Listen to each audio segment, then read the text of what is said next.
বিসমিল্লাহির রহমানির রহিম। প্রিয় এসএসসি পরীক্ষার্থীবৃন্দ, যারা মানবিক বিভাগের মধ্যে রয়েছে তাদের গুরুত্বপূর্ণ একটি বিষয় পৌরনীতি ও নাগরিকতা।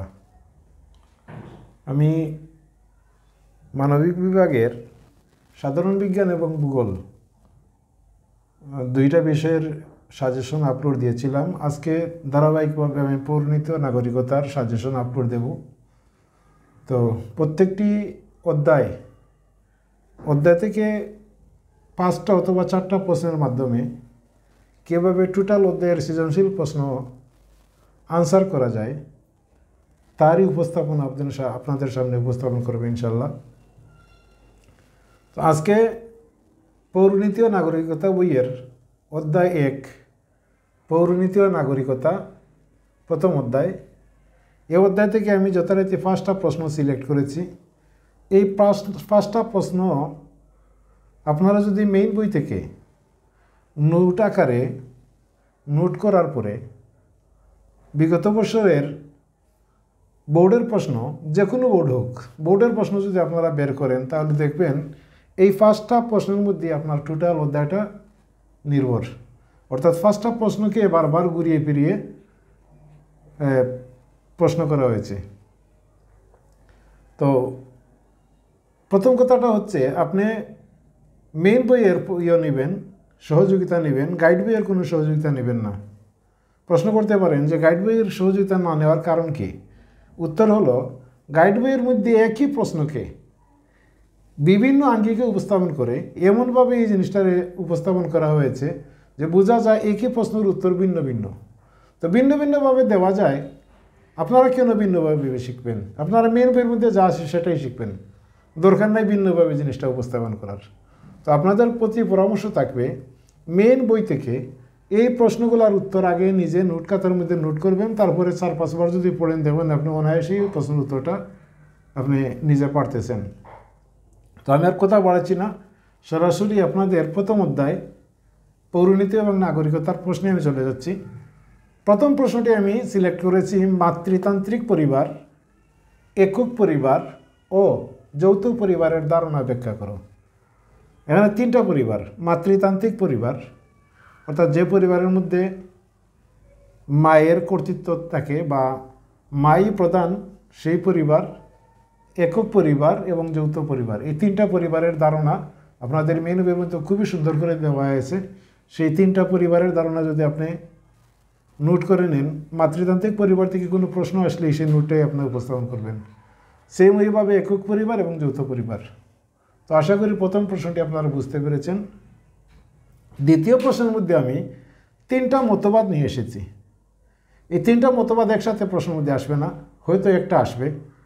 তো মতবাদ 3টা আপনি নোট করে ভালোভাবে শিখবেন। প্রথম মতবাদটি হচ্ছে, এই মতবাদ ব্যাখ্যা করো, ঐতিহাসিক বা বিবর্তনমূলক মতবাদ। ঐতিহাসিক বা বিবর্তনমূলক মতবাদ ব্যাখ্যা করো, এইভাবে প্রশ্ন থাকবে আর কি। অথবা বলতে পারে আপনার কাছে সামাজিক চুক্তি মতবাদ, অথবা বলতে পারে ঐশী মতবাদ। এই 3টা মতবাদের যে কোনো একটা পরীক্ষার মধ্যে আসতে পারে। তো যেটাই আসুক না কেন আপনি নোট করে নেবেন ঐতিহাসিক বা বিবর্তনমূলক মতবাদটা কী, সামাজিক চুক্তি মতবাদটা কী এবং ঐশী মতবাদটা কী। বারবার আমি বলতেছি, আপনি মেন বইয়ের সহযোগিতা নেবেন, গাইড বইয়ের সহযোগিতা নেবেন না।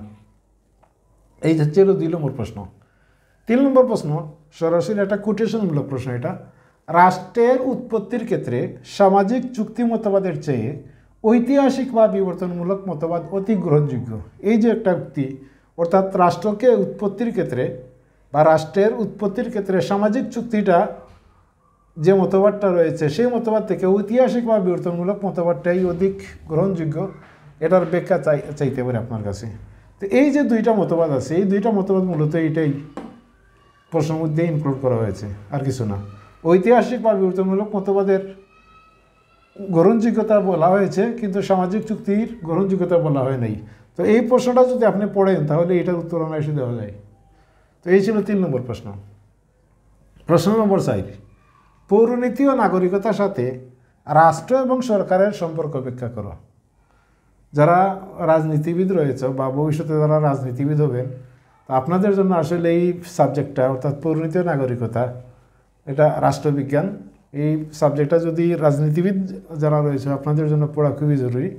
তো পড়ে আপনারা বাস্তব জীবনে কাজে লাগাবেন এই প্রত্যাশাই রাখি। আসলে পৌরনীতি ও নাগরিকতার সাথে রাষ্ট্র এবং সরকারের সম্পর্কটা কি সেটা ব্যাখ্যা করার জন্য বলা হতে পারে খুবই গুরুত্বপূর্ণ একটা প্রশ্ন। এটা দয়া করে সবাই ভালোভাবে আয়ত্ত করার চেষ্টা করবেন, বুঝে আয়ত্ত করার চেষ্টা করবেন। লাস্ট অ্যান্ড ফাইনাল প্রশ্ন হচ্ছে, পরিবারের শ্রেণীবিভাগ বিশ্লেষণ করো। বর্তমানে একক পরিবারের সংখ্যা দিন দিন বৃদ্ধি পাচ্ছে, এই উক্তিটির ব্যাখ্যা করো। এই ছিল টোটাল 5টা প্রশ্ন। এই 5টা প্রশ্ন আয়ত্ত করলে আপনি বাংলাদেশের যে কোনো বোর্ডের পরীক্ষার্থী হন না কেন, আমি বিনা নির্দ্বিধায় বলতে পারি আপনার এই অধ্যায় থেকে যদি সৃজনশীল প্রশ্ন কোনো পরীক্ষককে করে তাহলে এই 5টার বাইরে প্রশ্ন করার কোনো ক্ষমতা নেই। 3 মার্ক এবং 4 মার্কের, অর্থাৎ গ এবং গয়ের জন্য। ক এবং খ আলাদা জিনিস, সেটা আমি পরে উপস্থাপন করব। আপনাদের গ এবং ঘয়ের জন্য এই 5টা প্রশ্নের বাইরে এই অধ্যায় থেকে আর কোনো প্রশ্ন করার ক্ষমতা কারণে ইনশাল্লাহ। তো এভাবে যদি আপনারা প্রত্যেকটি অধ্যায়ের সাজেশন পেতে চান তাহলে অবশ্যই আমার চ্যানেলটিকে সাবস্ক্রাইব করবেন। আমি ধারাবাহিকভাবে প্রতিদিন একটা করে অধ্যায় পৌরনীতি দিয়ে দিব। ধারাবাহিকভাবে পৌরনীতি শেষ করার পরে অন্য সাবজেক্ট নেব ইনশাল্লাহ। তো সাথে থাকার জন্য অবশ্যই চ্যানেলটিকে সাবস্ক্রাইব করতে হবে আর সাথে থাকতে হবে। এই প্রত্যাশা রেখে সকলের মঙ্গল কামনা করে আজকের মতো এখানে বিদায় নিচ্ছি। আল্লাহ হাফিজ, আসসালামু আলাইকুম।